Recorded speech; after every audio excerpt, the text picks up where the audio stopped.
Nova Nivada danas košta preko 2000 eura, ali pitanje je da li stvarno vredi toliko. Da razumemo ovo, moramo da se vratimo nazad. Nivada je nekada bila pravi švajcarski brend. Nosili su je piloti, avanturisti i ljudi koji su tražili pouzdan sat. Kod nas, u Jugoslaviji, to nije bio samo sat. To je bio status. I bio je zastupljen kod više srednje klase. Nosili su je inženjeri, profesori, direktori. Nije bila jeftina.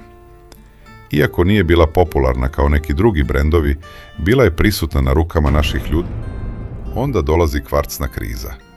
Mehanički satovi gube bitku i Nivada polako nestaje. Brend praktično prestaje da postoji. I onda, nekoliko decenija kasnije, Nivada se vraća. Ali ne kao potpuno novi brend, već kao oživljena verzija stare priče.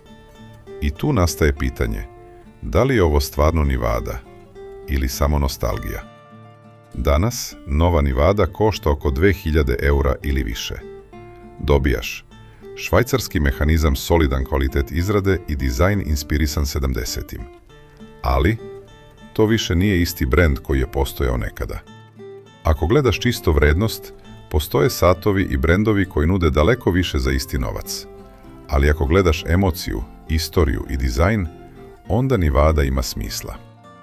Dakle, očekivano je da će brže i više gubiti na vrednosti od poznatijih švajcarskih brendova. Da će se teže prodavati kao polovna. Relativno kratka istorija od 2018.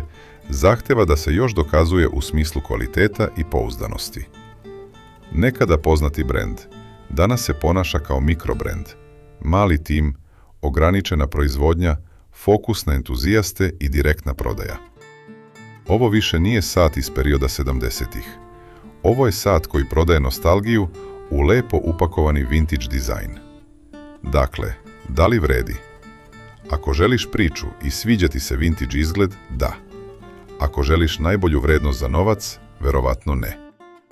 Zapratite kanal za još priča o satovima koje mnogi zaboravljaju.